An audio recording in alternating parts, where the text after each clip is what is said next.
Hi, good afternoon class. पीछे क्यों भाई? फुटबॉल फील्ड आगे आओ. New people? Okay, not an issue. Come forward, man. पीछे बैठे हुए सब. That's still decent. What about that?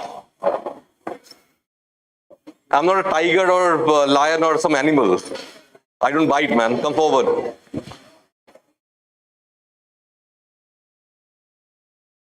अरे आगे आओ यार.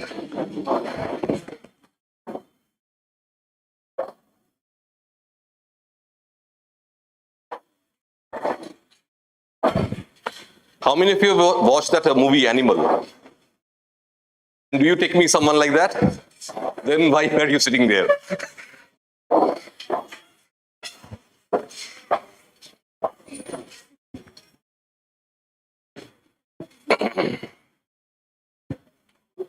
कैमरा ठीक है या इसे और हटाए?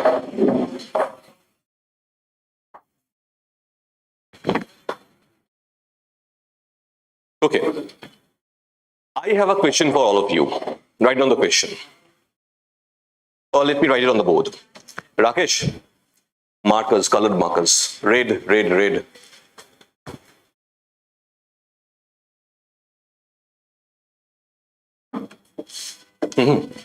Thank you.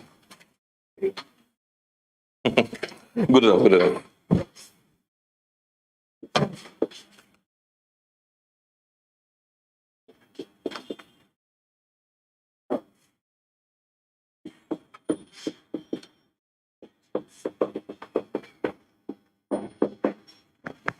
What is the nature of the subject sociology? Let me clarify further. Is it a subject of science? Is it a subject of humanities? Is it a subject of arts? What is it? Okay. What's the nature of social science? And why can I not call this a subject of humanities? Why should I not be calling it a subject of arts or something like that? Because common people on the street, they would call this humanities, they would call this arts. What's the difference? When I'm looking at Auguste Comte, Herbert Spencer, they were trying to establish sociology as a subject of natural science. Right? So why or how is the nature of this subject and why? Why? So obviously it's common. I'm a student of sociology. The first question comes out of my mouth, why? Okay? So the question is sociology a subject of science? Or is it a subject of humanities? Or is it a subject of arts? And whatever your answer is, add the question why after that. Tell me.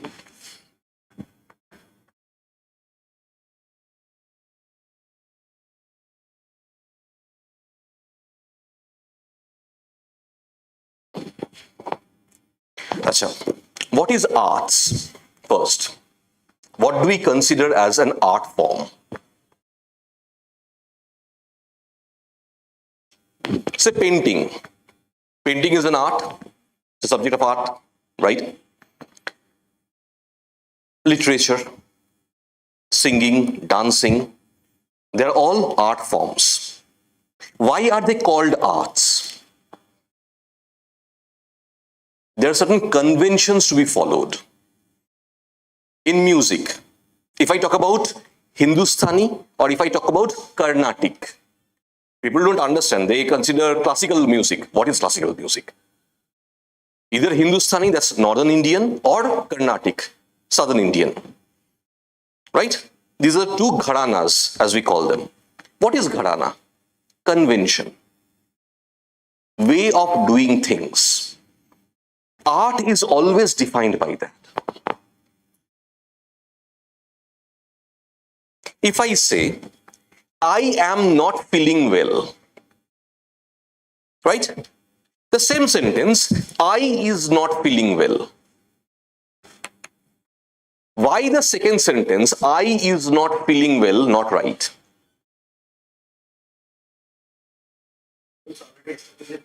Rules, convention.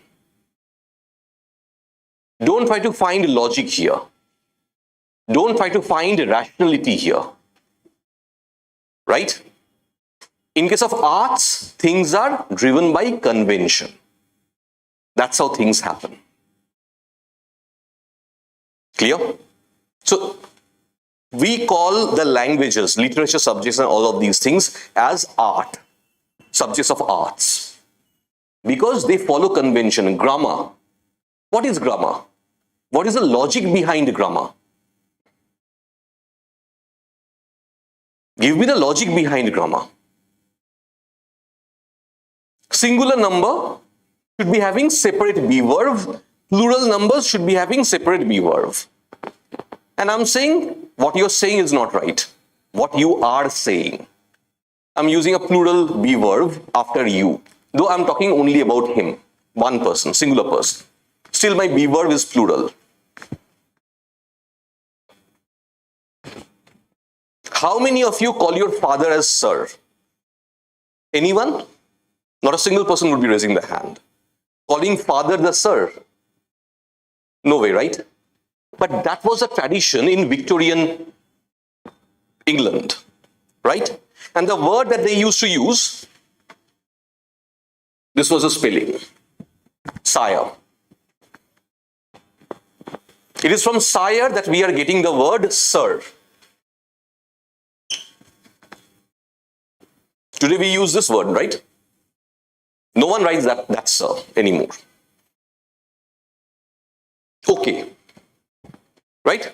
How do you write okay?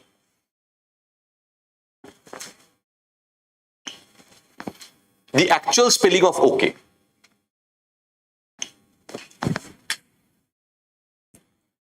But both are right. This was part of vocational English, conversational English. From conversational English, this has got into written English as well today. Even while writing, we write this okay today.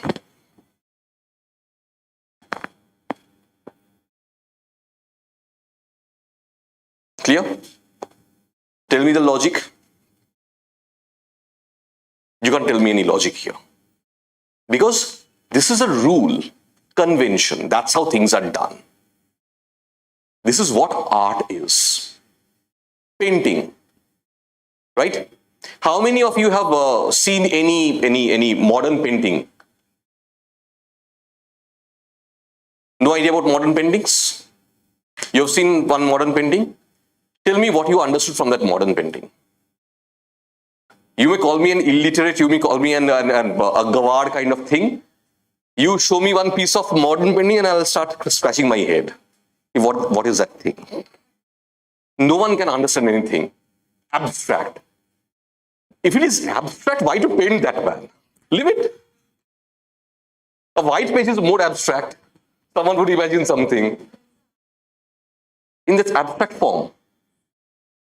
Good. Can't understand. Now, but this thing, right, that abstractness, what is it? Convention. Can I find any logic behind it? Can I find any rationality behind it? Nah. Convention. Clear? So now do you understand what is arts or what are the subjects of arts? Is sociology like that? Is that what we are doing right now? We are studying sociology right now. Even right now, we are studying sociology. And what are we trying to do? We are trying to find out the logic and rationality behind the use of terminologies. These different terminologies which we use: art, humanity, social science, science. What are the logic and rationality behind use of these terminologies? We are trying to find that out. This is sociology. So in sociology, are we following a convention? No. We are following logic. We are following rationality.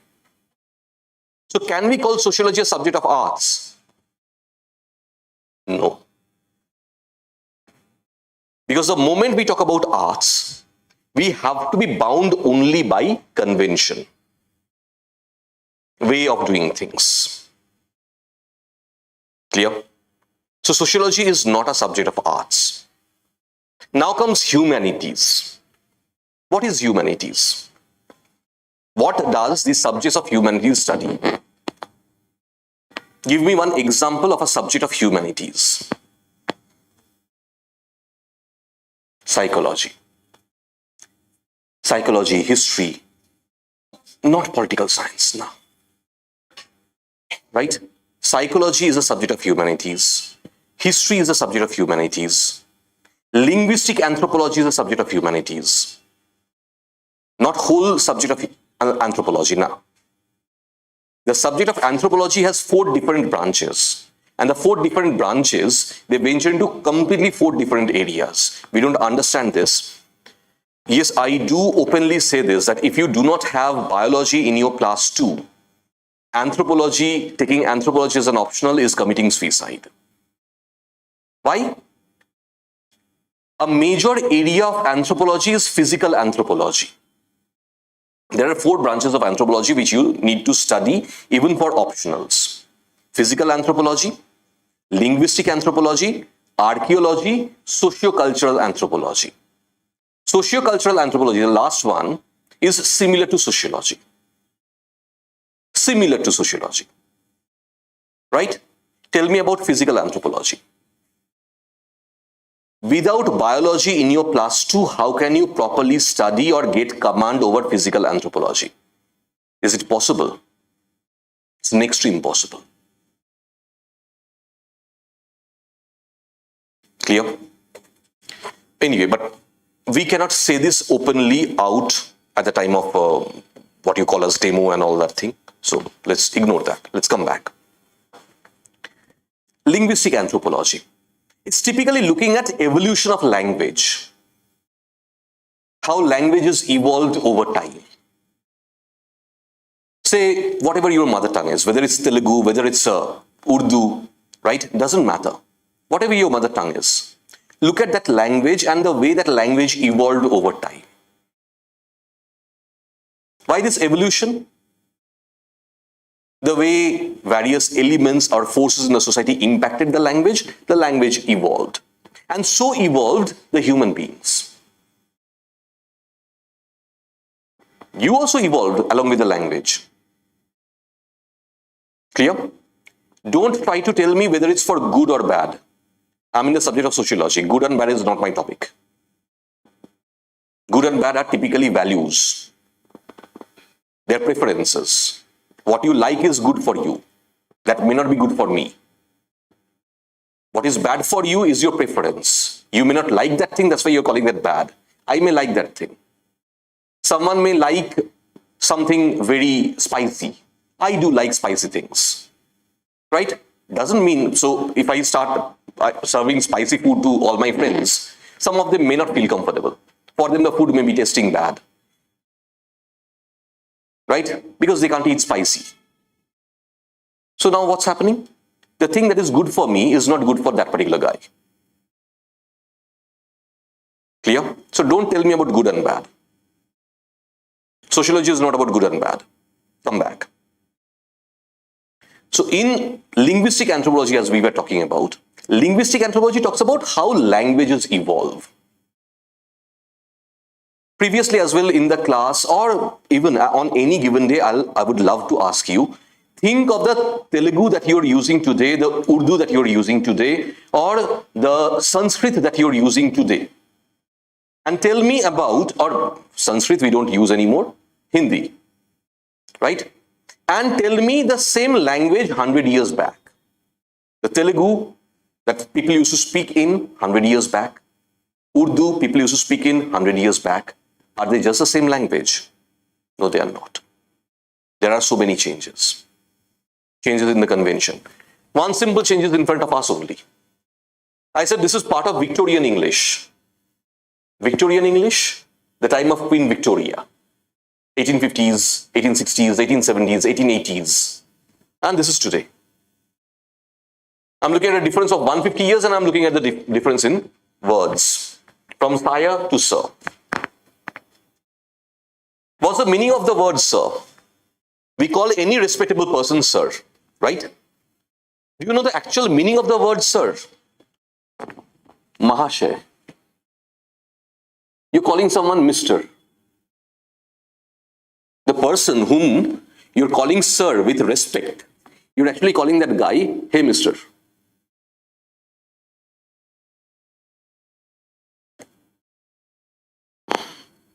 It's better to call that person with a name than calling that guy sir.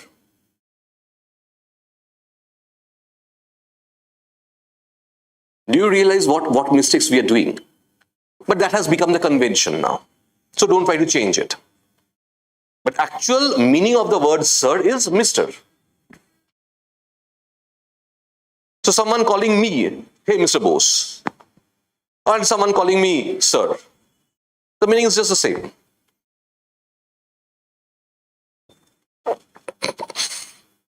Just imagine the errors in grammar.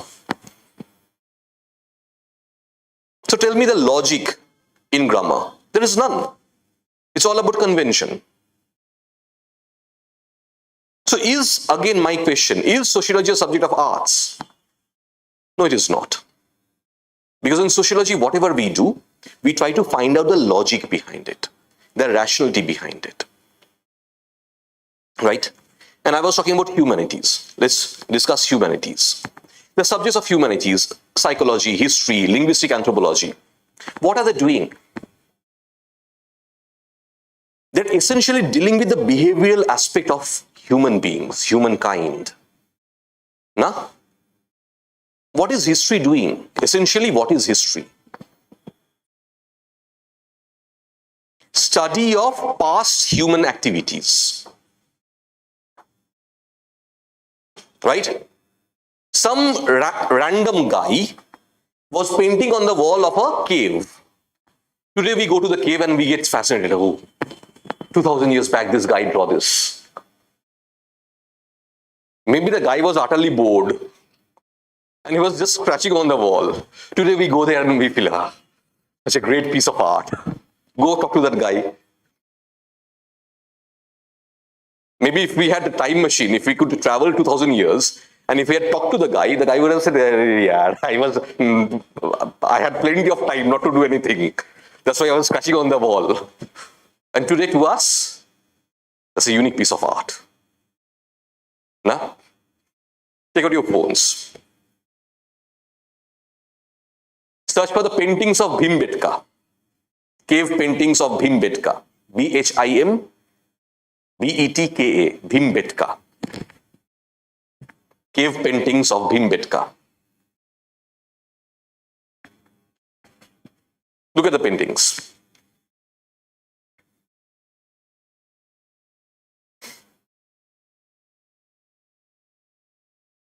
Some random guy, maybe the guy was getting bored.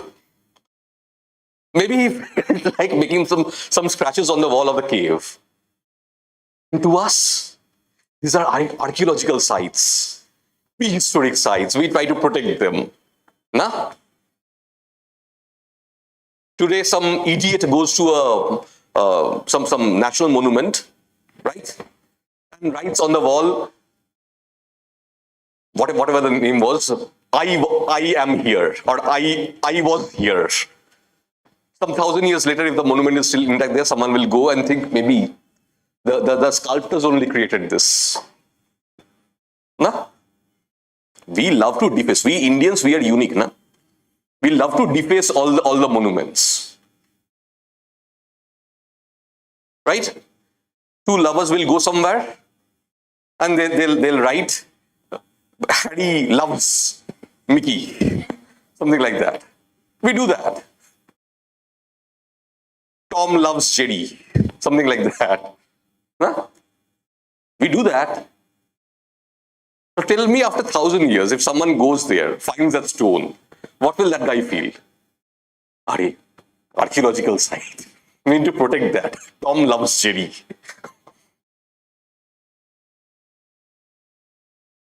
No, let's not ridicule anything.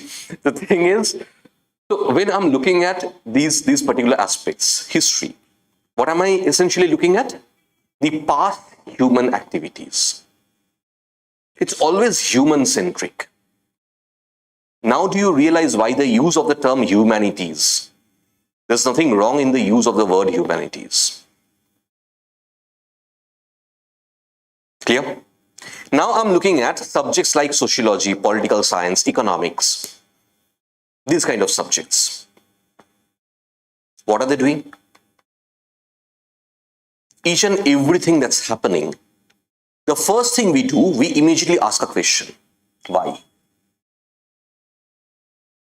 You were sleeping, last night you had some biryani or something of that sort, you had indigestion, today in the morning you woke up and you felt, okay, the world is so great. Why? Maybe last night you were having some bad dream and today early in the morning you woke up and you're giving a theory out of that bad dream. Why should I accept that? Why? As simple as that. So here in sociology, what are we doing essentially? We're trying to find out logic, rationality. Clear? Now, fine, we'll get into that. Let's do something. Let's first try to understand what is science in this backdrop. Because the rest of the discussion would not be complete if we don't try to define science. Tell me what is science? What do you think is science? How to define science? Or let me simplify it. How to define scientific method? What do you think as scientific method?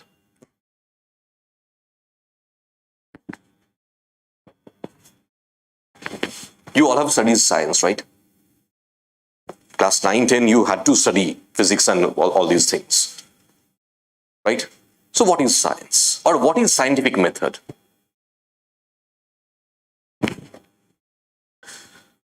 Okay, so proving that I'm an idiot, is that science?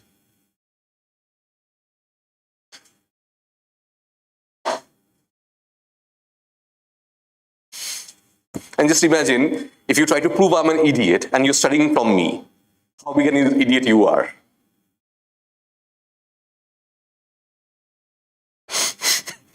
That's logic. That's rationality. Come back. Maybe write down something. Chalo. According to the Oxford Dictionary,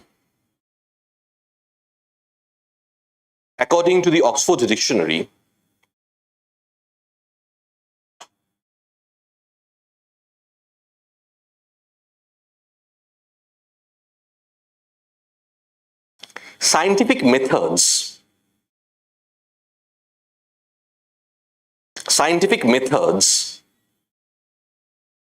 are, put a dash, a big dash. Methods or procedure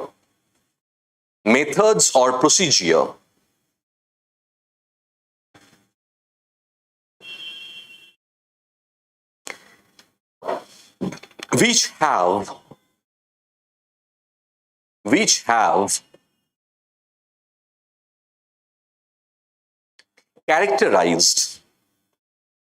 have characterized natural sciences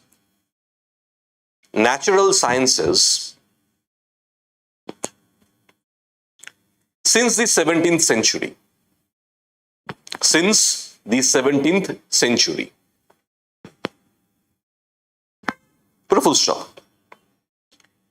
These methods or practices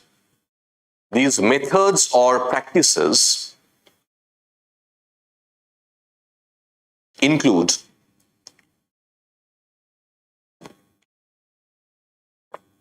systematic observation,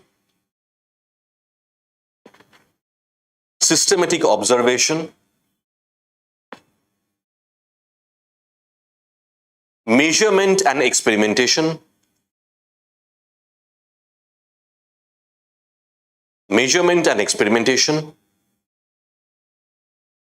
comma, systematic observation, comma, measurement and experimentation, comma, and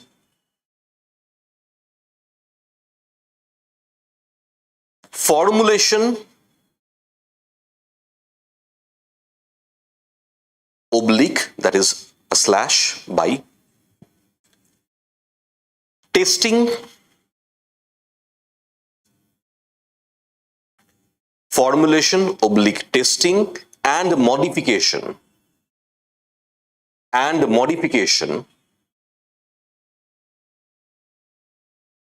of hypothesis or theories,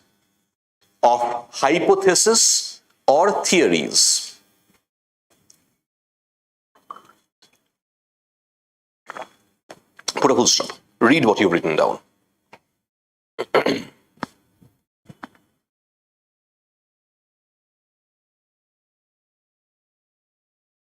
So what is scientific method? What do we mean by scientific method?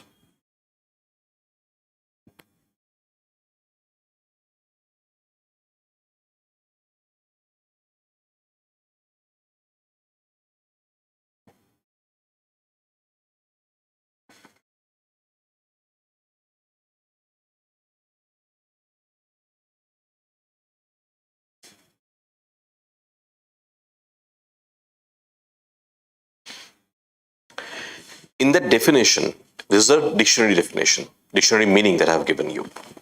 This dictionary meaning says that, well, if you want to understand scientific method, do know that these are the methods or procedures which were used in sciences, in natural sciences, from 17th century onwards, 1600s onwards. Okay. 1600s onwards means I'm looking at Copernicus, Galileo Galilei, these kind of people, right? It's Galileo Galilei who told us that sun is at the center of the solar system. The planets are moving around it. First, the idea came from Copernicus. It was then established by Galileo Galilei. How Galileo Galilei established this? He was an ophthalmologist, right? Dealing with lenses. And then he started putting the lenses, concave lenses together. And he was the first one to build a telescope. When he built the telescope, using the telescope, he could understand that, yes, this is how things are happening. Right? This is what Galileo Galilei did. So Copernicus was the one to give the theory, and then Galileo Galilei proved it. How did he prove it? He used a tool, and then he went for testing. See? So when we are looking at natural sciences, how are the natural sciences operating? Based on certain methods, certain procedures. What are these methods and procedures? Testing, observation, measurement, right? How do you know that you are a human being? How do you know you are not an ape, you are not a monkey? How to prove that? Chalo, let me present this question in a different way. A person has died 1,000 years back. We have got the skeleton. Right? From the skeleton, how may we find out that this particular skeleton belongs to a human being and not to a chimpanzee? Why I'm specifically mentioning chimpanzee? Because chimpanzees can stand up on their 2 feet. Right? So now tell me, how, by looking at the particular skeleton, how may I say that this is a skeleton of a human being and not that of a chimpanzee? Forget about the genome, man. By looking at the skeleton only you can do that. Look at the skull. Look at the shape and the size of the skull. That itself will tell you that this is a skeleton of a human being and that's a skeleton of a chimpanzee. Clear? Why? Because we know the measurements. Through keen observation, using measurements and others, we can easily find out. That's scientific method. Look at the definition now. Read it.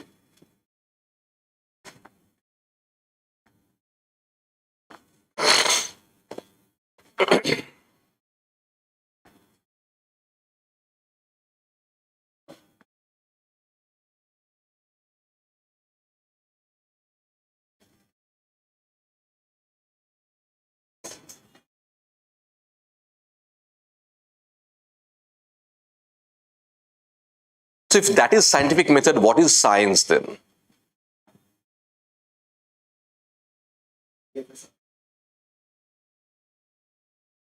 Okay, calling it an unbiased way is very difficult, right? There may be some biasness in one way or another. Even when I'm talking about the, say, the great scholars, say in the field of physics only, I may find biasness there. Okay? Absolutely. So calling something ki this study was completely unbiased is very difficult. I'm not going that way. I would prefer not to go that way. Now, let me tell you here what I'm doing. You know me, I always enter the room or building from the back door. Right? I never go for the front door entry or something like that. That's the exact thing I'm doing here. I first told you what is the scientific method. What do we consider a scientific method? Now from here, I'm asking you, what do you think is science? Right on the heading, right on the question. If the above is the definition of scientific method, if the above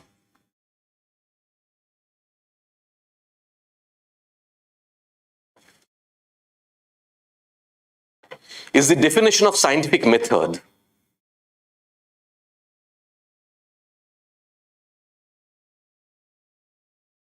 then what is science?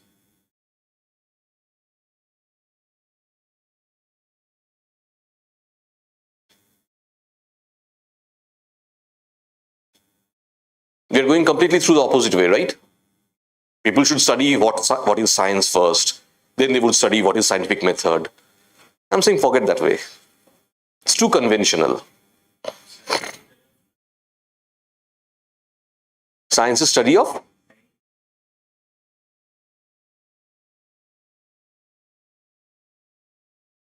close, very close, but not pinpoint, not exact.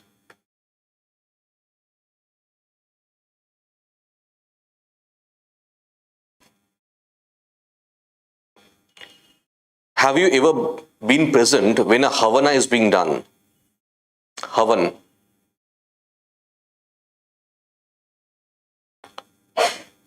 To all of you, have you ever seen Havana being done? Havan in your home being done? Havan is fire worshipping, the fire ritual, right? Havan, man.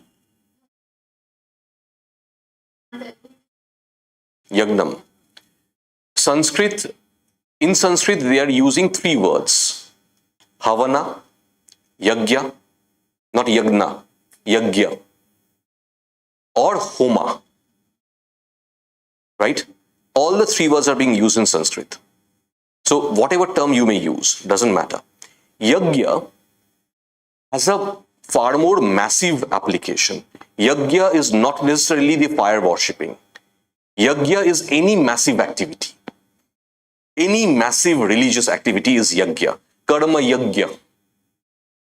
In karma yagya, I'm not going for fire worshipping. My work, through my work, I'm sacrificing myself. So even that's also a yagya. Okay. So the three terms, all the three terms are used in Sanskrit. Havana, yagya, and homa. Anyway, let's come back. So we know what fire worshipping is, fire rituals are. Okay.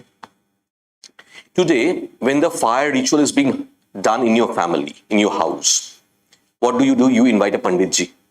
The Panditji comes, right? The Panditji starts chanting in Sanskrit without knowing the meaning of the mantra, right? And he puts on offering ghee and all those things, clarified butter and all those things in the fire and perform the yagya. Okay. All the other people who are sitting there, what do?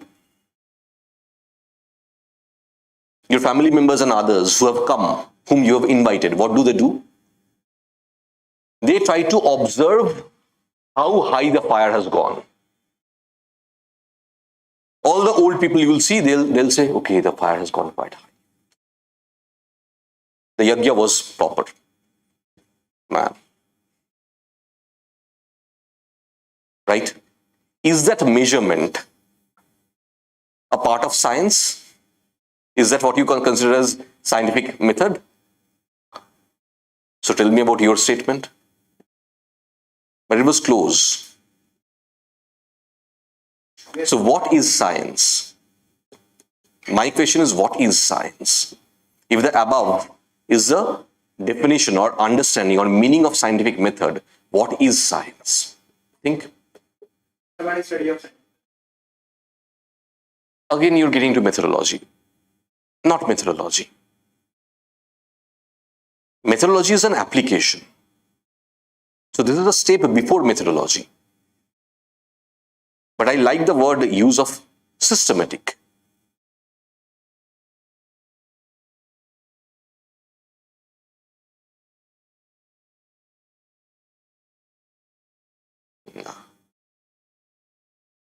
The moment you use the word natural, that's where I have objection. Why?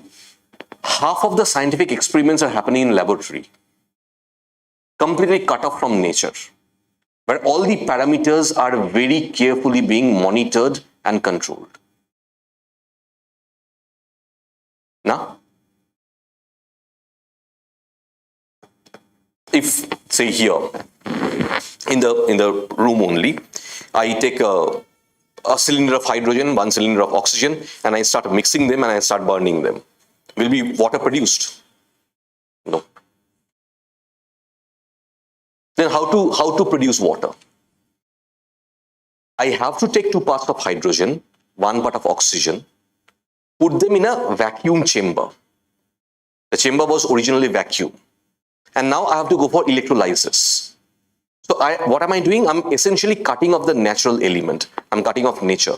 Then only I'm being able to do an experiment successfully. Clear?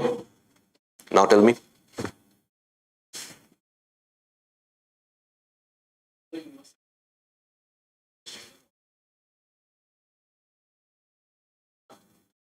Okay.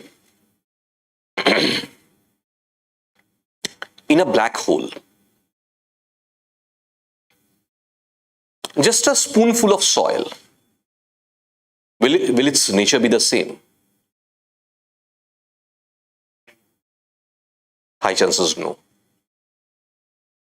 Its weight will increase, its chemical composition will start getting changed under tremendous pressure. Then, do you want me to believe that black holes don't exist? We can't directly see the black holes, right?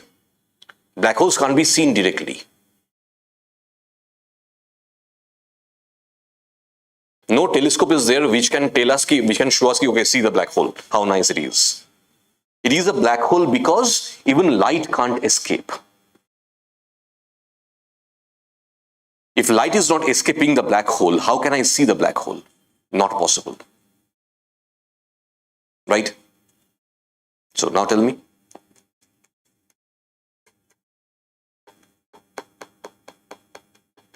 Let's write it. Science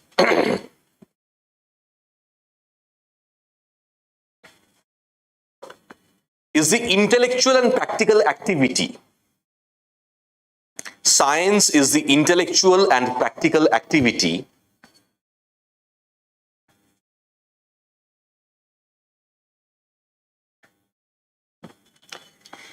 encompassing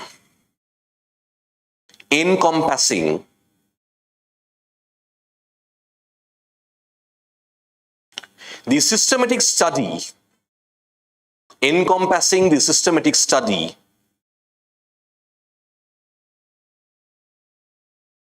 of the structure and behavior of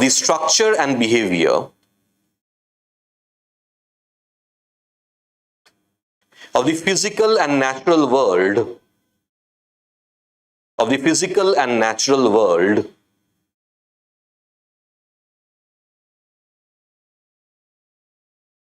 through observation and experimentation.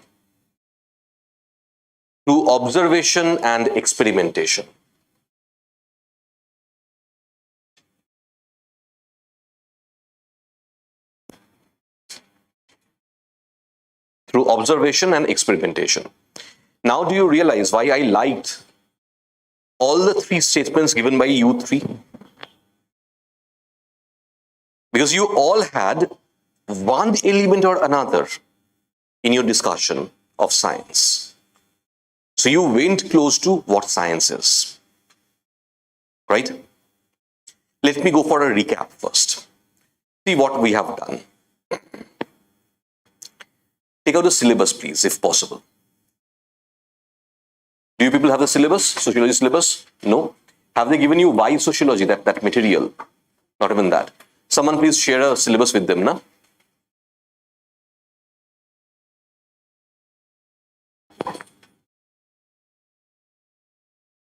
What about you, man? Do you have any other syllabus?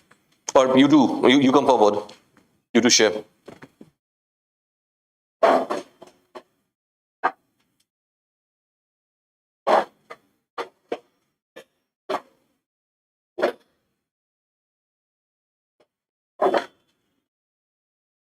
See, my topic is the area I'm looking at, sociology as science. Number 2 of the syllabus, paper 1. Go to the first page of the paper. First page of the syllabus.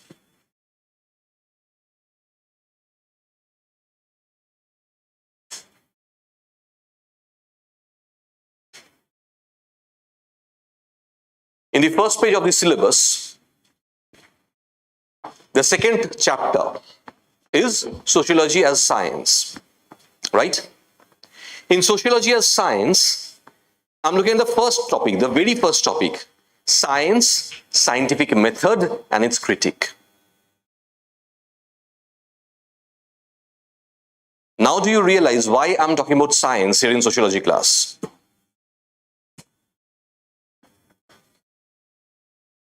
Because my concern is to understand, is sociology a science? Look at the definition of science that you have. Look at the definition of science that I have dictated you.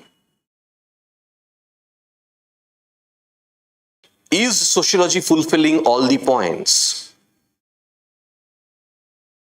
What is society? Is it a natural and physical world? Is it part of the natural and physical world?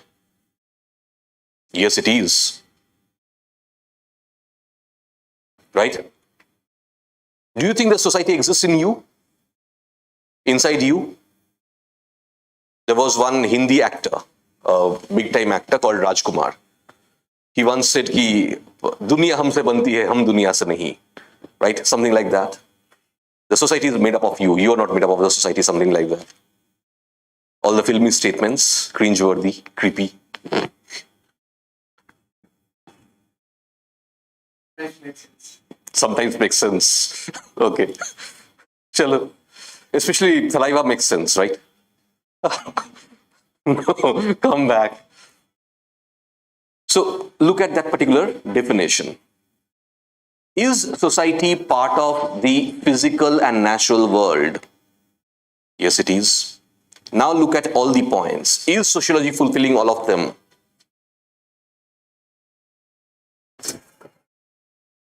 So is sociology a subject of science? Yes or no?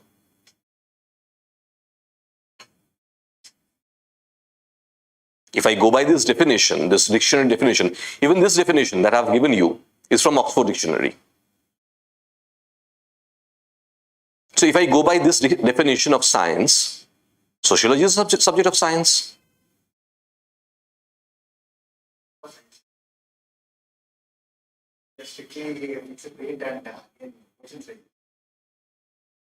See, when we talk about natural sciences, that's where the difference lies. Close the copies, man.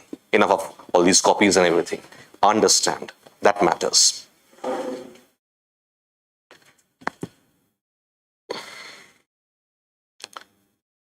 If I go by that definition, yes, sociology is a subject of science. No doubt. Problem is, If I look at natural sciences and if I look at social sciences, in natural sciences, genuinely, the subject matter is concrete. Whatever I do, a piece of wood will remain a piece of wood. A piece of wood will remain to be carbon composite. I can burn it. Right? Whatever I may do, the nature of steel is going to be that way only. It's not going to change. Clear? So when I'm looking at the natural elements, which the natural sciences they are dealing with, those natural elements are far more concrete in nature. Clear? Is the society concrete? When I talk about society, the first thing that comes to my mind, human beings who make up the society. Right now, with that door closed, this is also society. You, me, together, we are also creating a miniature society here. Without me being present here, without you being present here, will this society survive? Not possible, right? So individuals do matter. Right? In a smaller time and space, individuals do matter. If tomorrow I die, see, I'm a human being. Don't try to be emotional here. Anything can happen to anyone. Tomorrow while crossing the road, I may be mowed down by a car. What's wrong in that? Can happen. What will happen? This society will not survive. Obviously, I have confidence Analog will try to find out another faculty for sociology. Right? It's not about whether you'll be losing a faculty or not. There would be another faculty. I'm not concerned about that. But right now, the structure of the society that is present here, will that structure of the society be there? No. So in a smaller time scale, the individuals do matter. But the individuals are highly variable. Tomorrow, one of you may fall ill. Tomorrow, you may get fever. You may get cough and cold. Season is changing. With the season change taking place, you may get cold. You may get fever. You may miss the class. So tomorrow, when I'm looking at the structure of the society here, this miniature society here, will the structure be just the same? No. So is the subject matter concrete here? The way the subject matter in natural sciences are concrete, is the subject matter in sociology concrete? No, it's not. The subject matter is highly variable. Problem with social sciences are, definition-wise, they all are science. But the subject matter of the social sciences are highly variable. Clear? In science, what happens? You, in your class 9, 10 as well, you have been going for various theorems and all in mathematics as well. Those are the first stages of scientific experimentation. Even before starting the theorem, you used to write down taking these variable factors as constant. K as constant, na? You were taught about that. Take K as constant and then go for the theorem, prove the theorem. You had to prove theorems, Pythagoras' theorem and all these theorems. You had to prove them, right? And while proving all those theorems, we used to take K as constant. What was that practice? Removing the variables. The moment you remove the variable, what happened? Your subject matter became concrete. You concretized the subject matter and then you did the experimentation. You proved it. Right? When you were doing that theorem, you were testing that theorem actually. But while testing that theorem, what did you do? You concretized the subject matter by taking K as constant. So in natural sciences, the subject matter is always so concretized. And in social sciences, the subject matters are highly variable. Let's talk about economics. Economy of India. Today we are the world's 5th largest economy, right? 1947, what was the rank of Indian economy?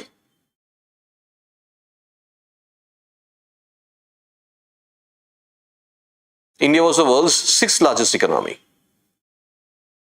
6th. We were economically ruined by the British. We were squeezed by the British like anything. They took all the riches out of India. Still, Indian economy was the 6th largest economy.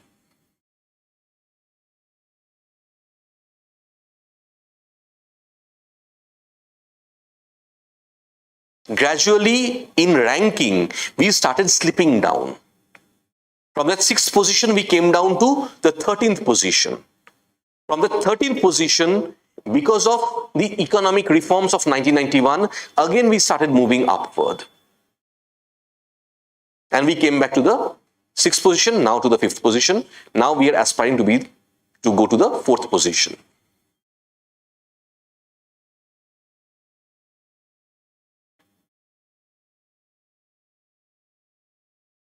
In this whole arena, do you think in economy all the factors remain the same?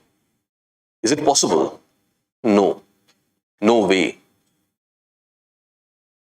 Today we are talking about IT industry, right? Okay. First question, which is the largest foreign exchange earner? Which particular industry in India is the largest foreign exchange earner? Tell me. You all study economy. My question is very simple. Which particular industry in India is the largest foreign exchange earner? I'm saying industry. So I'm looking at the specific sector. Don't call me service sector.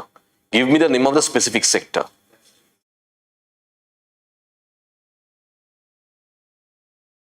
Gems and jewelry.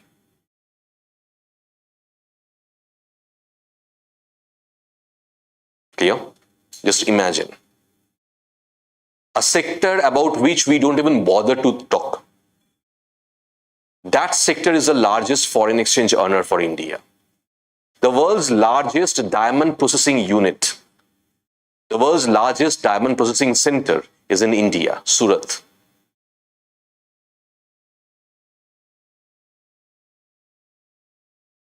Right? If you talk about gold jewelry, 80% of the gold jewelry sold across the world are manufactured here in India.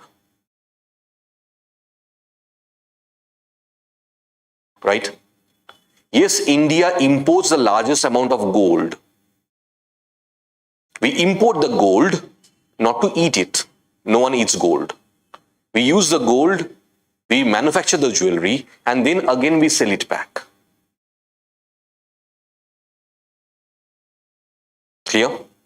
So the sector which is the largest foreign exchange generator is neither IT industry nor pharmaceuticals, but gems and jewelry.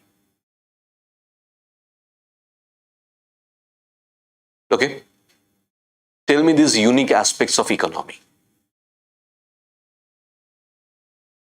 Can you call that concrete? Is it concrete? No, it's not. How it's not concrete? Let's talk about diamonds. How many of us here have diamonds? How many of us here love diamonds or are wearing diamonds right now?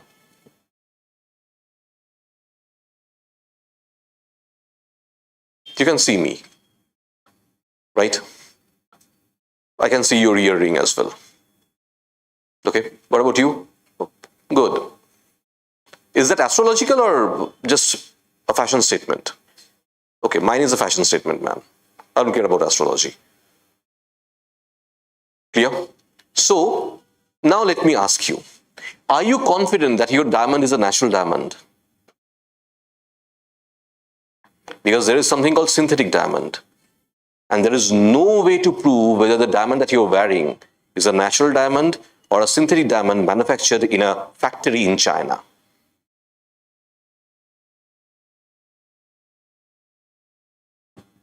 Tell me. If the Chinese start producing diamonds randomly, rapidly, tell me the price of the diamond. I didn't ask you the price exactly. What I asked is, tell me about the decline, the fall in the price of the diamond immediately, as it will happen.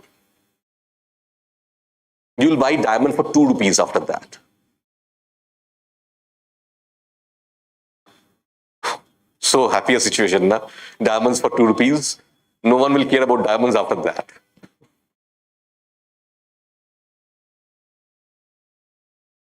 Just one change. The technology is there. Good that the Chinese are not doing it. If they start doing it, if they start producing diamonds in rapidly, if they go for mass production of diamonds in the factories, tell me about the price of the diamond, the fall in the price of the diamond. De Beers will go bankrupt. That company called De Beers, right? One of the world's largest multinational corporation. They'll go bankrupt. Half of the Jews and Gujaratis will lose their wealth. The world's diamond industry is actually controlled by the Jews and the Gujaratis.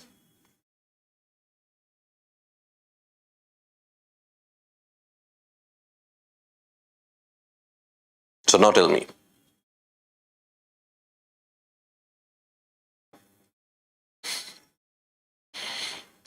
So is economy or economics dealing with something concrete? No, it's highly variable. One small change in the factor, anything can go wrong. Nah? Today we know that practically KGF, right? KGF does not produce gold anymore, right? We may make films on KGF. Actual gold production in KGF has stopped. Tomorrow, all of a sudden, we get a huge gold mine. What will happen? Obviously, if we get a huge gold reserve, the government will hide it. And the government will control the amount of gold production from that gold mine. But if that does not happen, say huge gold reserve is found in India, and that gold is then irresponsibly dug out and brought to the market. Gold prices will plummet like anything. From 60,000 rupees per 10 grams, that same gold may come down to 5,000 rupees per 10 grams. One factor, discovery of a gold mine and rampant production of gold, what will it do? It will cause the fall in the gold prices. Ever heard about OPEC plus? OPEC countries plus Russia and a few more players, right? Very recently, OPEC plus, they reduced their production. Why? Why the OPEC countries control the production of oil and gas in the world? Why do they do that? So Saudi Arabia has accepted a cut in production of 1 million barrel per day. They have reduced their production by 1 million barrel per day. Why? Control oil prices. It's simple about demand and supply. If the supply all of a sudden increases, what will happen? Prices will go down. So tell me, what is concrete in economy? Do you think demand is concrete? In India, such a huge population is there, 1.4 billion people. Huge demand. Is demand concrete? Tomorrow, Reserve Bank of India decides that no. From now onwards, people have to keep 20% of the money in the bank. They increase CRR, cash reserve ratio of the bank. They say, no, the banks have to keep 20%. CRR is increasing to 20%. What will happen? All of a sudden, there will be huge resource crunch. There will be huge money crunch. All the money will go away. The moment the money goes away, what happens? Though you want to buy something, you won't be having the money to buy it. Result? Your demand will not be demand anymore. It will be mere want, human want. I want it, but I don't have the money to buy it. That's not demand. Demand is want plus monetary power to buy it. Actual capacity to buy it. That's demand. If I don't have that capacity, that want does not matter. It does not mean anything. So tell me, what is concrete in economy? Practically nothing. All that discussion of last 15 minutes is just to show you the variability factor, the huge amount of variability factor in economics.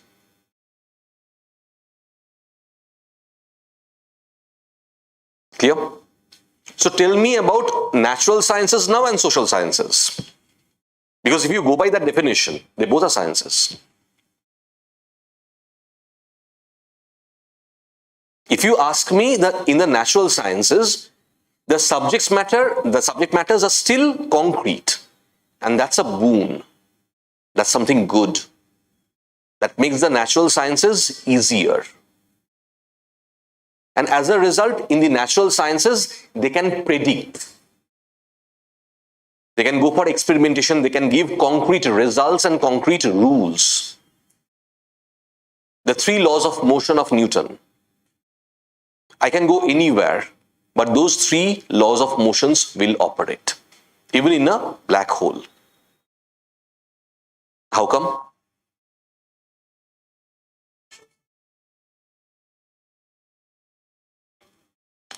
Properties may change, but those 3 rules of law, those 3 rules of motion will not change. That's the uniqueness here.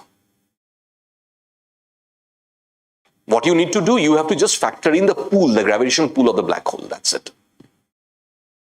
But even there, in its own proportion, every action would be having an opposite and equal reaction. But in its own equation. That's the only difference. If you go to moon, say on Earth, I'm punching the wall. I go to moon and I'm punching the wall.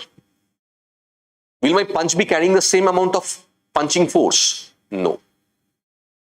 With the gravitational pull of moon being lesser than that of Earth, my punch would not be carrying that much amount of pressure. Right? I go to the black hole. Right? Given the gravitational pressure, the punch will be carrying thousands amount of more energy. Even I'll have to exert that much amount of energy to punch. That's true. That also is true. Clear? But that every action having an equal and opposite reaction, that thing remains the same. That law remains the same. That's the good part of natural sciences. That in natural sciences, since the subject matters are more concrete, they can give concrete results. In social sciences, since the subject matters are so variable, they cannot give those concrete results. It's very difficult. Clear? Now go through the things. And now look at this question. What is the nature of sociology? Now do you realize why that topic, science, scientific method, and its critic?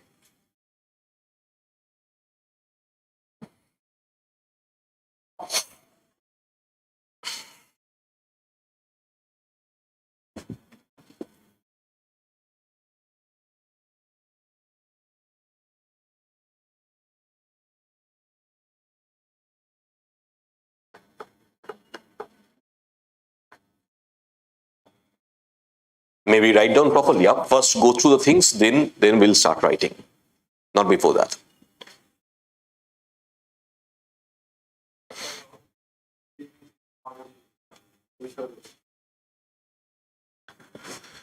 In your class as well, I did an experimentation previously.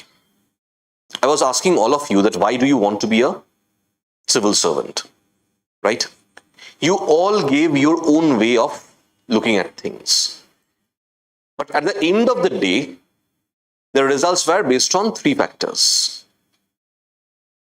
power, stability in job, and then a good remuneration. Chalo, I'm also taking into consideration the will to serve people. So 4 factors. Okay? Not beyond that, right? What was that? An experimentation. So even in sociology, yes, we do go for social experiments. Clear?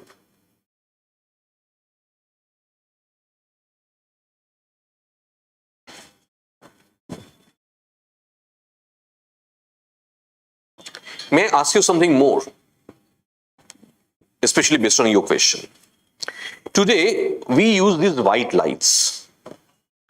If you remember, in your childhood days, the lights we used to use were yellow lights. Why don't we use those yellow lights anymore? Why don't we use those bulbs anymore? Intensity of light. More than the energy, the intensity of the light, and more than that, productivity associated with this illumination. The brighter the light, more better you feel. The brighter the light, the more efficient you become in your work. I'm looking at an experiment in sociology called Hawthorne experiment, Elton Mayo. Right? The first experimentation was done by, with respect to production, it was done by Henry Ford. What did Henry Ford do? He started conveyor belt model of production. Henry Ford said, okay, you make a person specialized in one particular type of work. So my job is to hit a hammer on a nail. Right? Continuously 2 things are coming in front of me and I'm taking one nail, I'm putting the nail on top of that and I'm hitting with a hammer. That's my job. After 5 or 6 days, what will happen? I'll become too efficient in that job. The moment I'm becoming efficient in the job, my speed of working is increasing. I'm doing the work very fast. But there is a limit in my productivity. After a point of time, I'll start feeling bored. Right? I'll start taking too many breaks. If a person smokes, the person will say, okay, I'm going for a smoke now. Or I'm taking a break for some other reason. Right? Because they're getting bored with the job. Comes Elton Mayo. Elton Mayo says, let's change a few things. Number 1, let's make the area properly ventilated. Let fresh air come in. Why do you think these air conditioners are here? Continuously providing fresh air. You're not feeling sweaty.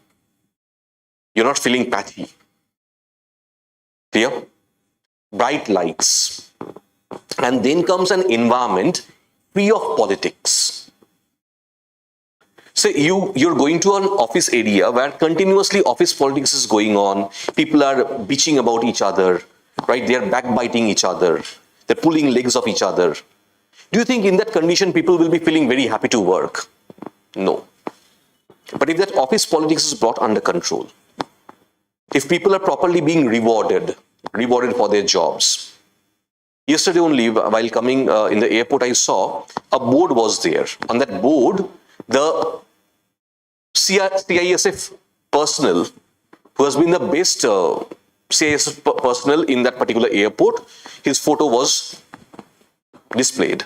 His photo was put on display and was written, he is the employee of the month of CISF. What happened? That particular guy got motivated. He was rewarded. Looking at him, others felt, okay, even if I work better, I will also be rewarded. Right? Motivation. So these kind of factors, if they are there, what happens? People start performing far more better. Clear? These are social experimentations. And all these changes that I talked about, these changes are coming from one experimentation, a landmark experimentation called Hawthorne experiment. There was a cycle factory in Hawthorne. In that cycle factory in Hawthorne, Elton Mayo, one of the social scientists, one of the sociologists, he did this experimentation. From here starts an approach in management, personal management, called human relations approach. Clear? But originally it is a study of sociology. So tell me about sociological experiments. Clear? Come back. That's clear for everyone? Now just cut it. Just scratch whatever you've written down. I mean it, seriously. Just scratch it. Because we need to write it systematically. Okay, let's do that. Seriously, scratch it, man. I'm going to dictate it afresh, completely afresh. Just cut it. All the effort of last 1.5 hours, and I asked you to cut it. It's a nice thing, na? You don't feel happy while destroying something.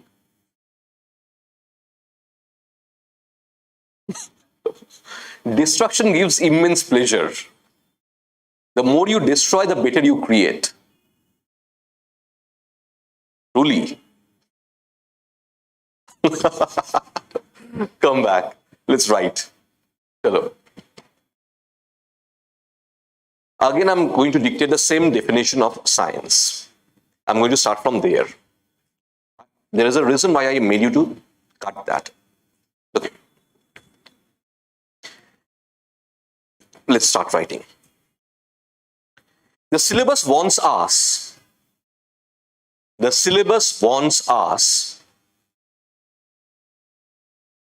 to study science, scientific method,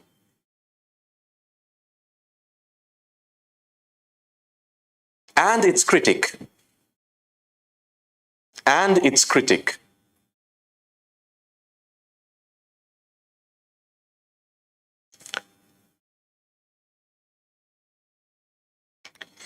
Put a full stop. In sociology,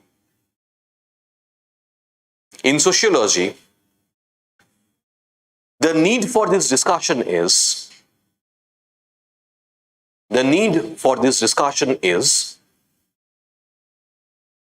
twofolds. TWO, two folds, FOLDS, two folds. Put a full stop.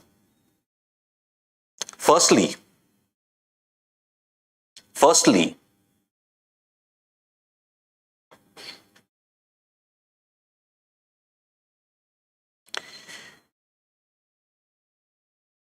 the founding fathers of sociology,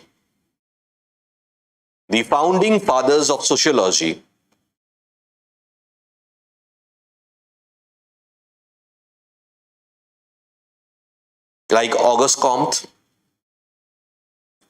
spelling, wait a minute.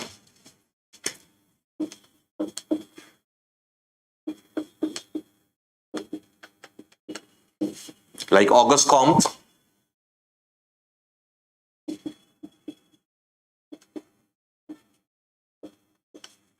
Herbert Spencer,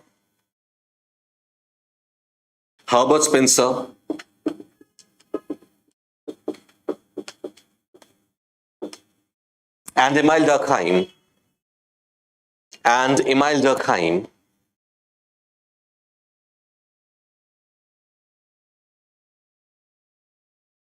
tried to establish sociology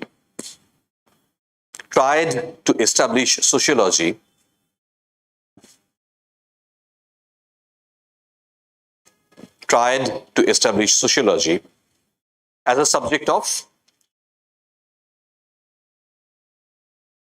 subject of science.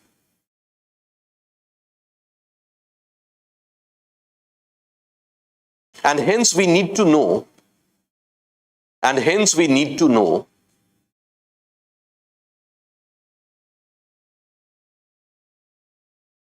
how far they were true. How far they were true. Put a full stop. Secondly,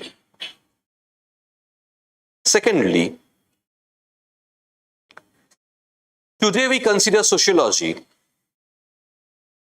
Today we consider sociology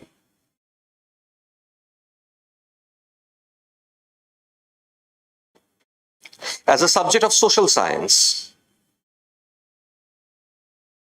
As a subject of social science.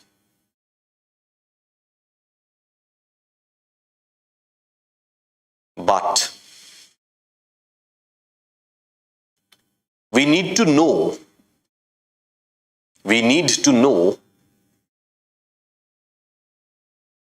what it actually means. What it actually means.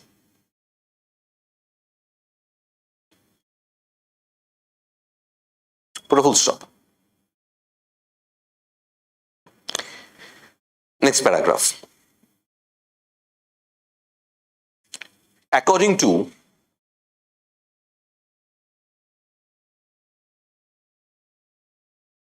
the modern English dictionaries,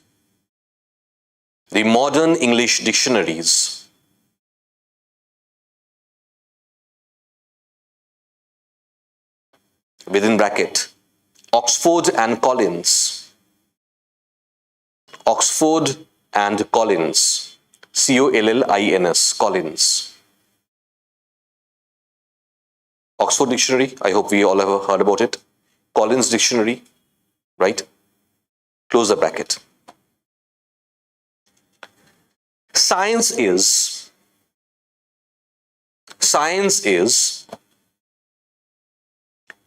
the intellectual and practical activity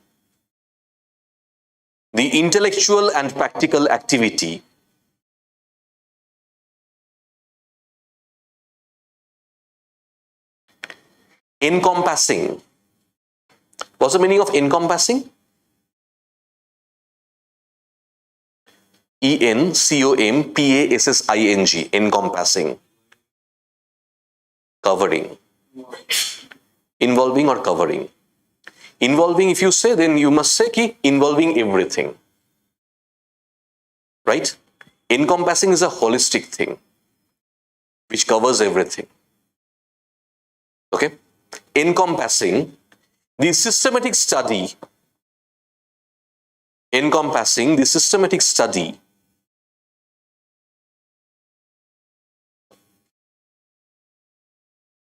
of the structural and behavioral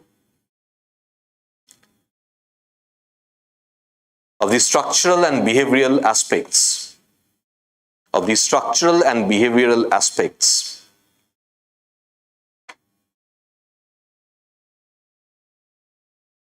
of the physical and natural world,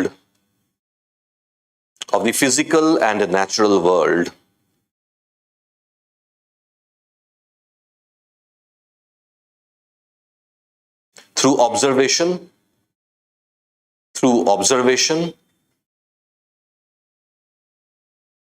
and experimentation.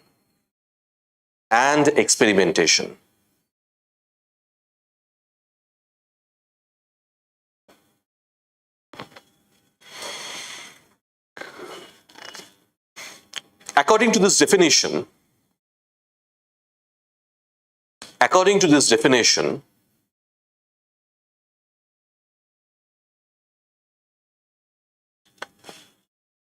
sociology, economics,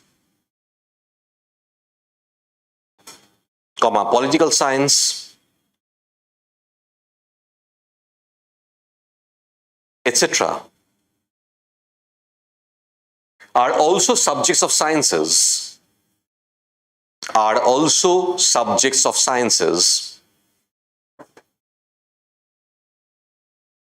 along with physics, chemistry and biology. physics, chemistry, and biology.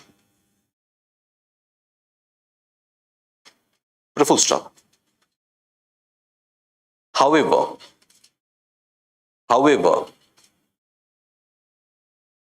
comma, there exist differences in the nature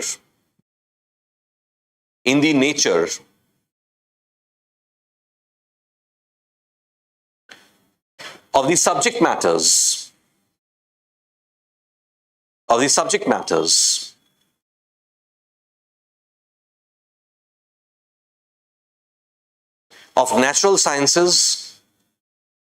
of natural sciences like physics, chemistry, and biology,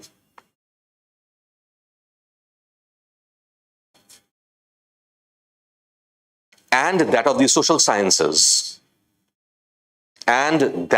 social sciences,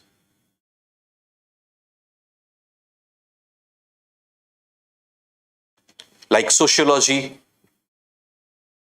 economics, and political science. Like sociology, economics, and political science. Put a full stop.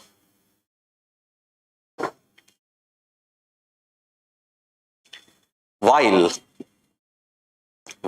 W-H-I-L-E, while the subject matters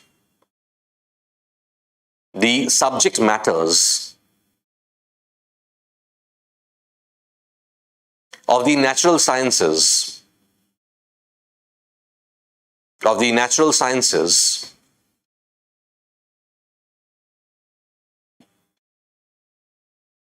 are concrete in nature,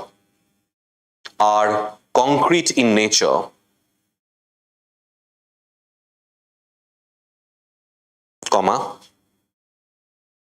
the subject matters of the social sciences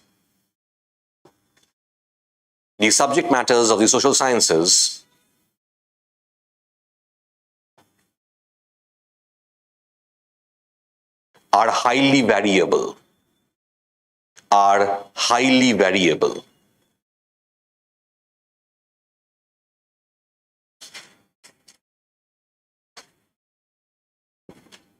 Put a full stop. Because of this difference,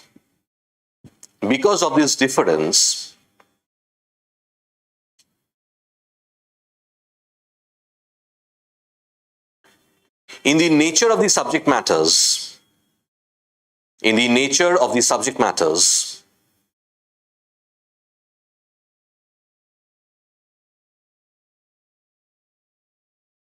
of natural sciences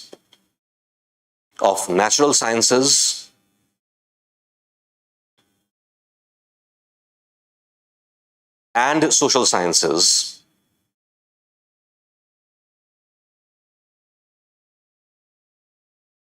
comma, while the natural sciences can produce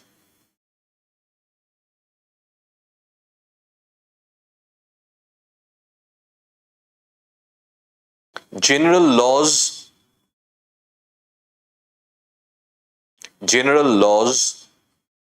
and fixed results,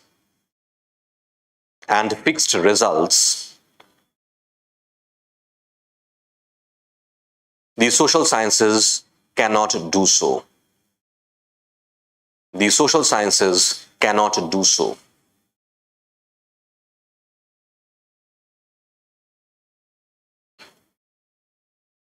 It is also noteworthy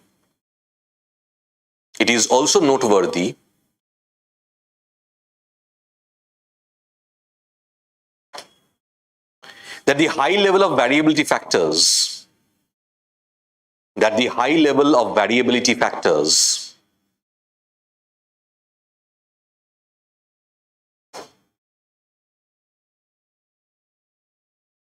present within the subject matters, present within the subject matters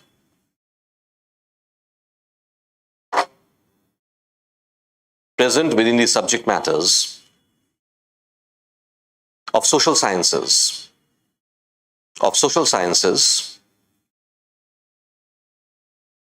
make them highly complex in nature. Make them highly complex in nature.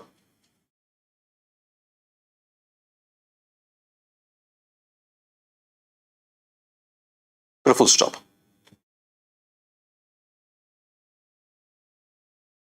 Next paragraph.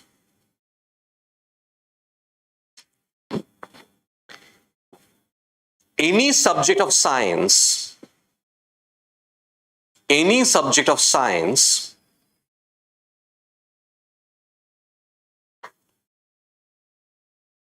comma, whether natural or social,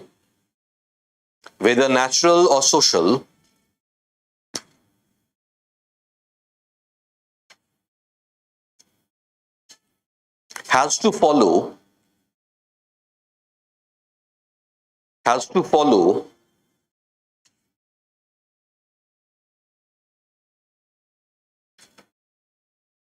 certain methodologies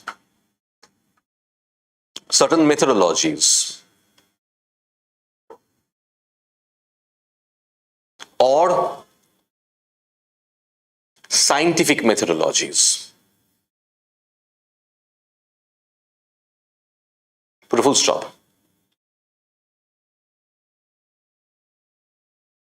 The basic assumptions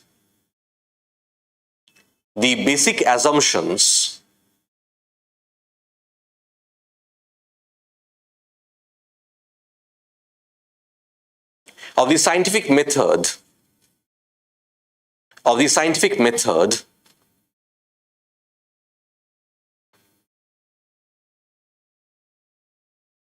are that,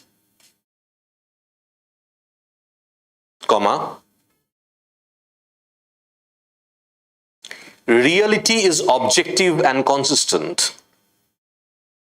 Reality is objective and consistent.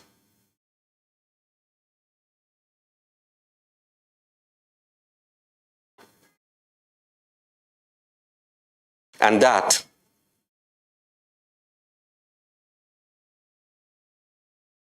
human beings have the capacity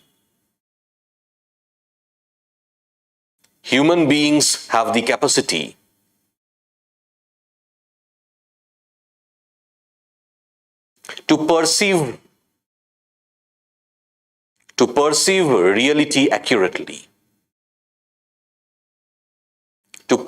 reality accurately. And that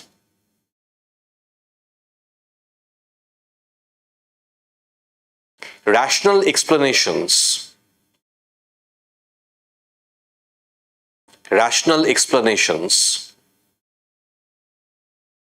exist for understanding this reality.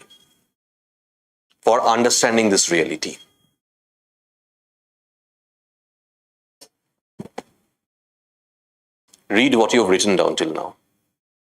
Just read it.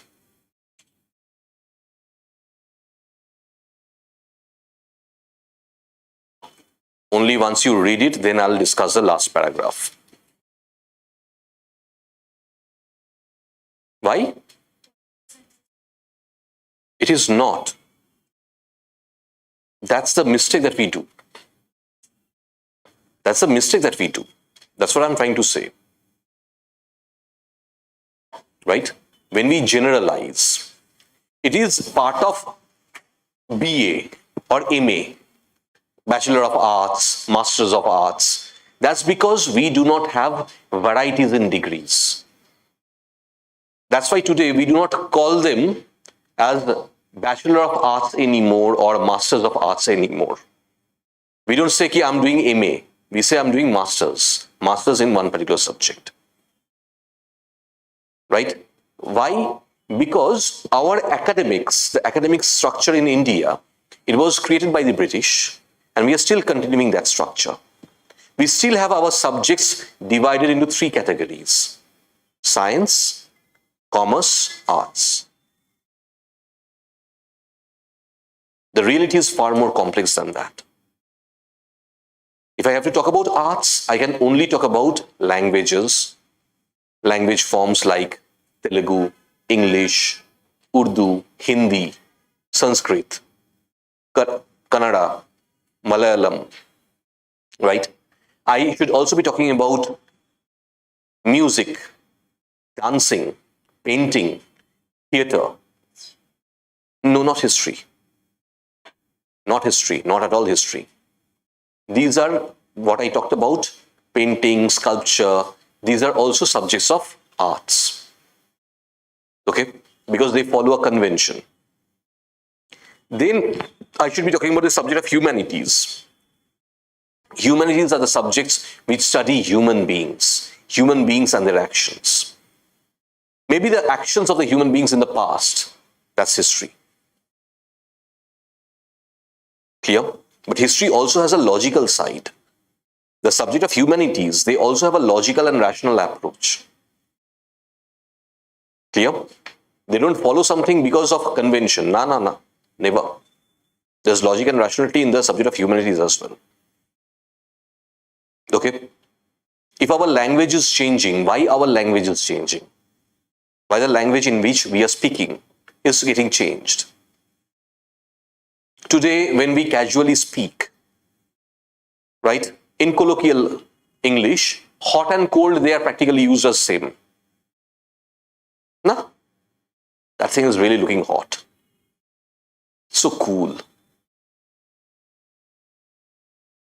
But do they have the same meaning? Some car, maybe some sports car or some supercar, right? So cool, na? To some it may be so hot.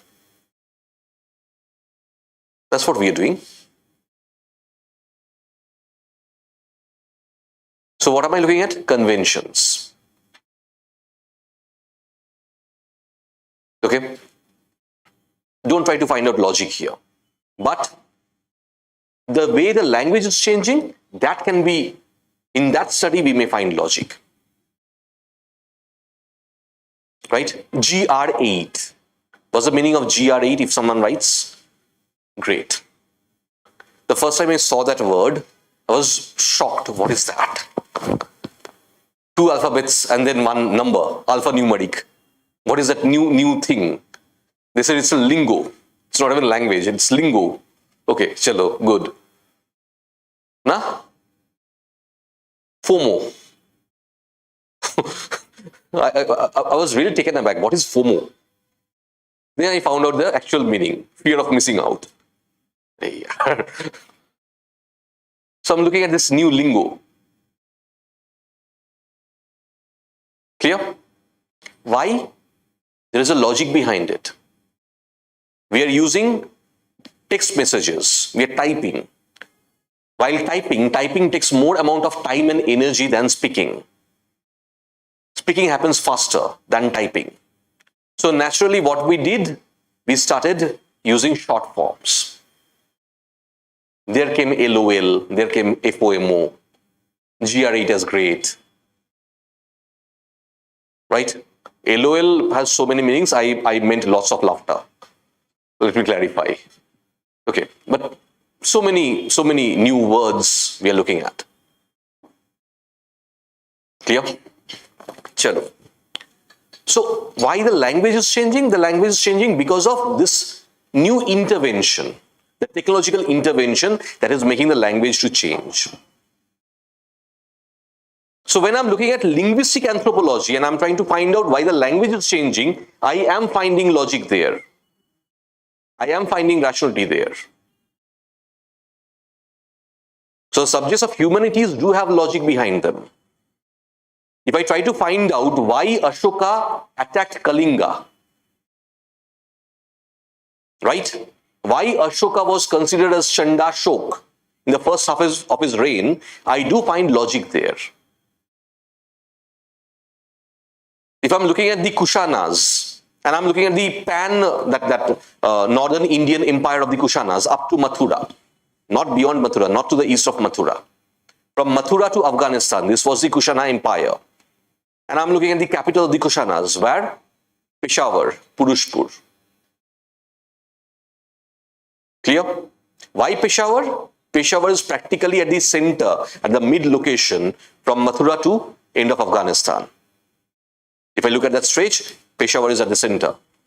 From Peshawar, you can easily move to both the directions. I am finding logic there. Clear? So the subject of humanities, they also apply logic, they also apply rationality. But in the subject of arts, don't try to find out logic. They would always follow conventions. Then I'm coming to social sciences. Clear? Whether I talk about sociology, I talk about economics. Do you know in number of universities, economics today is taught as a subject of science? In London School of Economics, if you do your masters in economics there, in Calcutta University, if you do your masters in economics, you'll be getting an MSc degree, not a BA degree, or not an MA degree. No. Why? I'm looking at high level of application of mathematics and statistics, something called econometrics.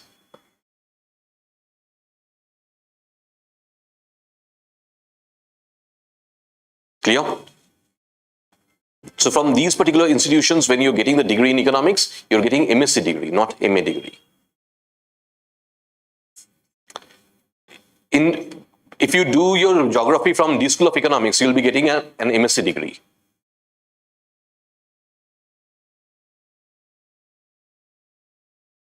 If you genuinely want to study geography to its core, right, you have to have application of physics there.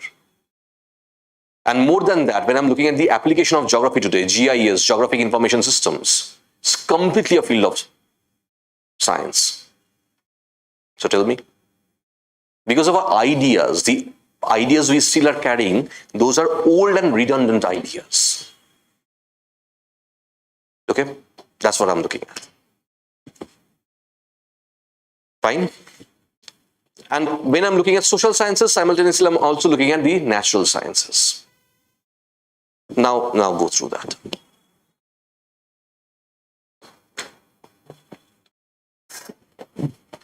Clear?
the last paragraph that we have discussed, that we have written down.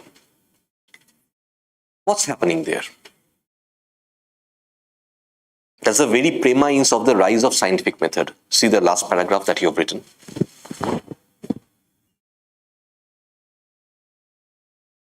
My simple question to you, why have you come to study sociology?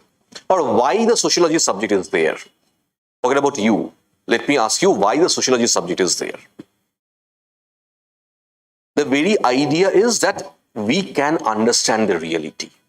Possible to understand reality. And that's not only the idea of sociology, that's also the idea of physics. Physics also says that yes, reality can be understood. Now, I'm dropping a ball from here. The ball is falling down. Okay? Why is the ball falling down? By applying gravitational pull and all, I can understand. So the reality can be understood. People may make a joke on Newton. Can apple fell down on the head of Newton and Newton started causing or making our lives hell? Right? That's a different thing. But the truth is, the reality can be understood, whether the social reality or the natural reality. But the reality can be understood. Point number one. Point number two, there exists logical and rational understandings or explanations for every reality. Right? And the reality is consistent. It's not haphazardly moving. It's not random. It's consistent. Right? Let me ask you, how many of you here are engineers or doctors? How many are engineers? Okay. How many of you did your engineering from a government engineering college? My question to you three. You did your engineering from a government engineering college. For that, you had to qualify the JEE, maybe the state JEE, right? And then you got into that government engineering college. You have already taken a good amount of subsidy from the government. And now you're aspiring to be a civil servant. What about that subsidy? Why did you waste that subsidy?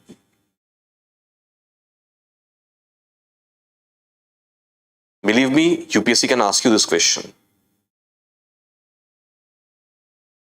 While doing engineering from a government engineering college, you've already consumed a good amount of subsidy. And now you're aspiring to be a civil servant. What about that subsidy?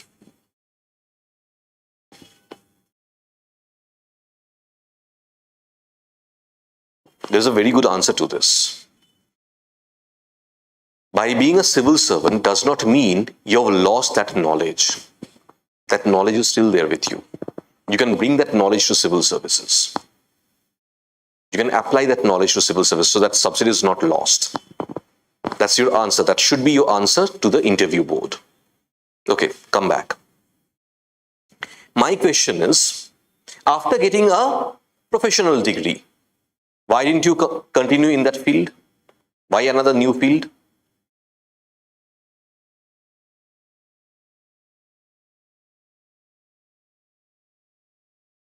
Simple reason.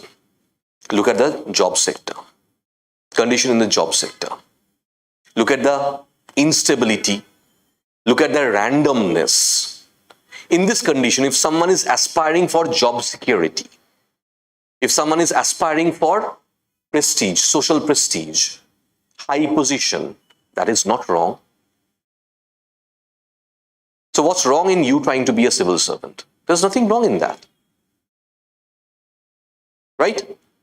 But there is a logical and rational explanation that why even after getting a professional degree, you're trying to be a civil servant. So is the reality logically understandable? Is there an explanation, a logical and rational explanation behind this particular reality, that why even after being an engineer, you're trying to be a civil servant? Yes, there is. That's sociology. Clear? in a similar way, in physics as well, we can find out logical and rational explanations for every instance.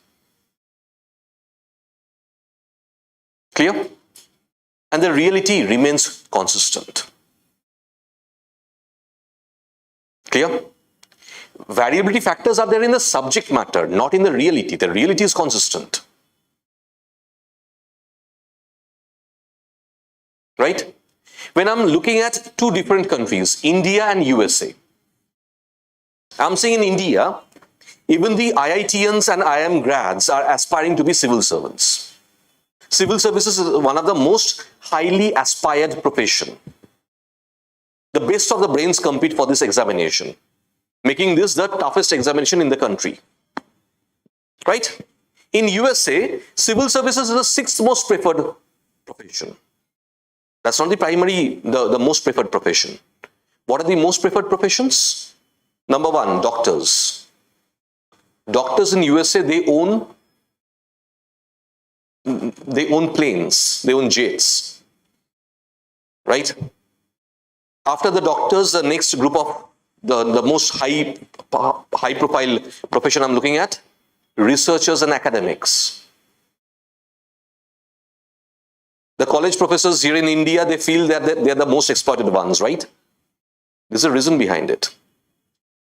While a college lecturer here in India draws a salary of 1.2 max, a reader, his counterpart in USA draws a salary of 7 lakh rupees per annum, per month. Tell me the difference in monetary terms. 8 lakh rupees actually. Tell me the difference in monetary terms. $10,000 per month. That's what I'm looking at. While the average household earning in USA is $4,450. One professor or an academic in USA is earning something around $10,000 on an average. So tell me why they are one of the most high preferred ones. Clear? And in that ranking, civil services is the sixth most preferred. Question is, why in India this is the most preferred one?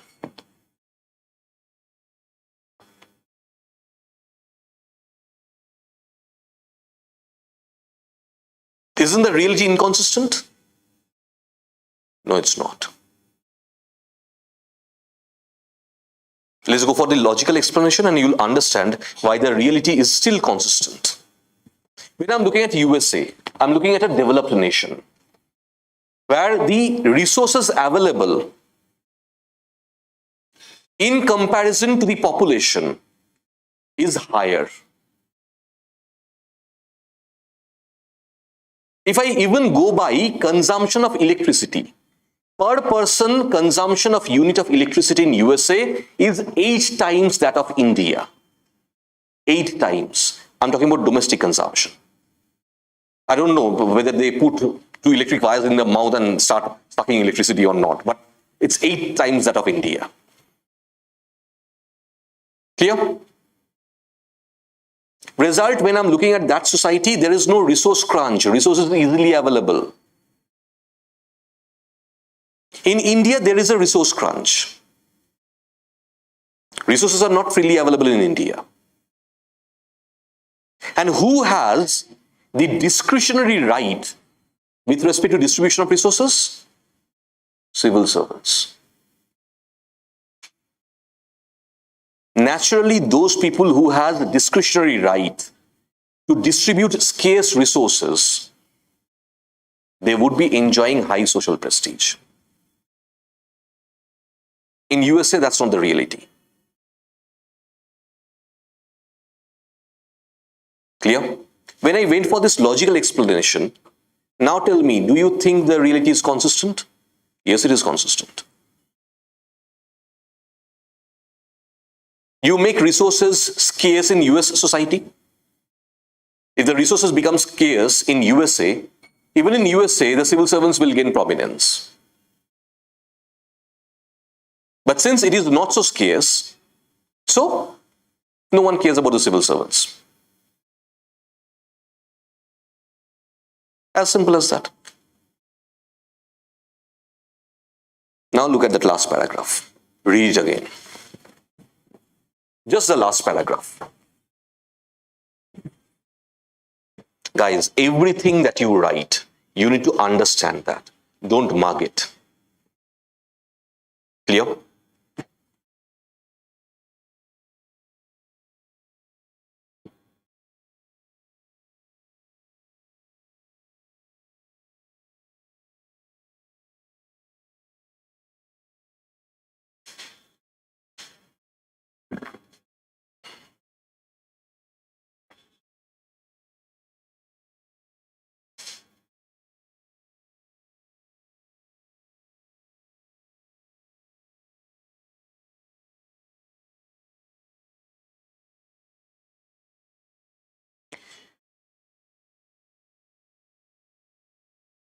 Just because I am saying something so you will mug it, don't do that.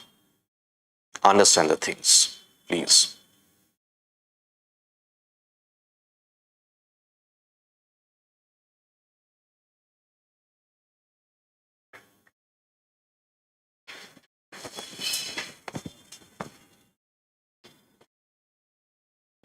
Maybe write the next paragraph. That will be the last writing for the day, and then we'll end the class. This is a repetition. We have written this paragraph before, but I have made you scratch through it. The Oxford Dictionary defines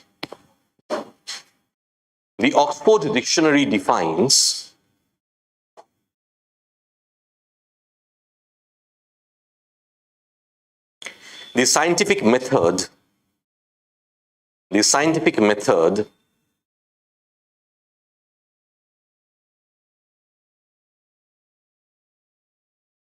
as, put a dash,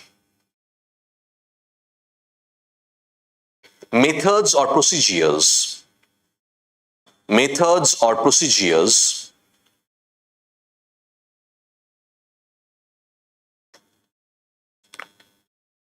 that has characterized natural science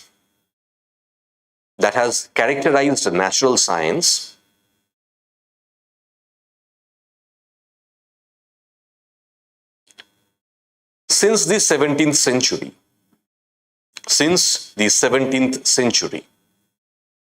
17th century means 1600s. Since the 17th century, comma, consisting of systematic observation,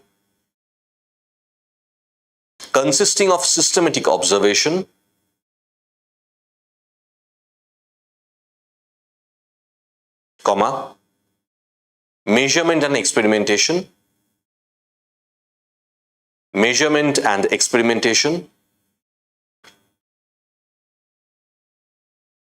comma, and the formulation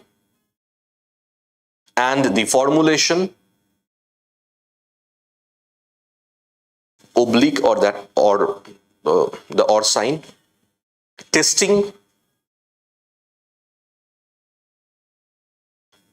and modification of hypothesis or theories.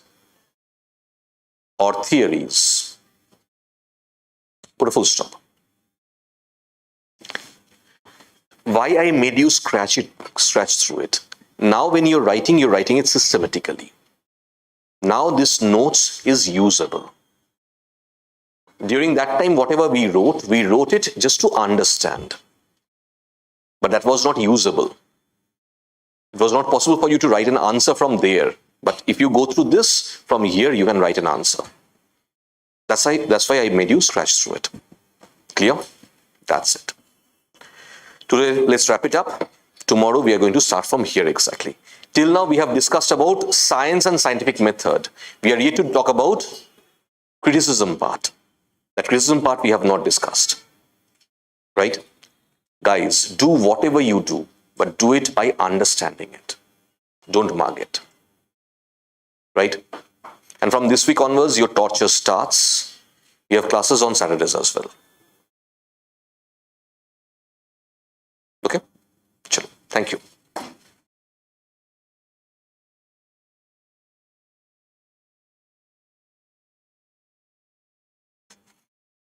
Welcome to the torture center of sociology.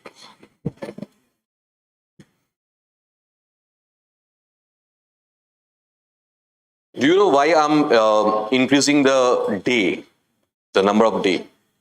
I need time.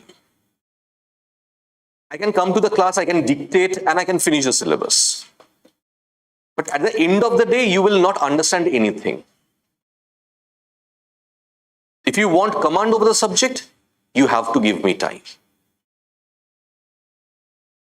Okay, as simple as that. In the coming days, in fact, once the evening batch is over, we'll be expanding the time as well, time slot as well. Chalo, thank you. The second batch should be over by another 2 weeks.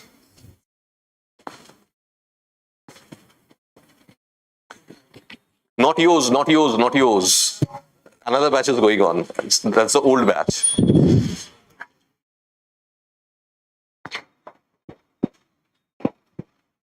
Okay, ma'am.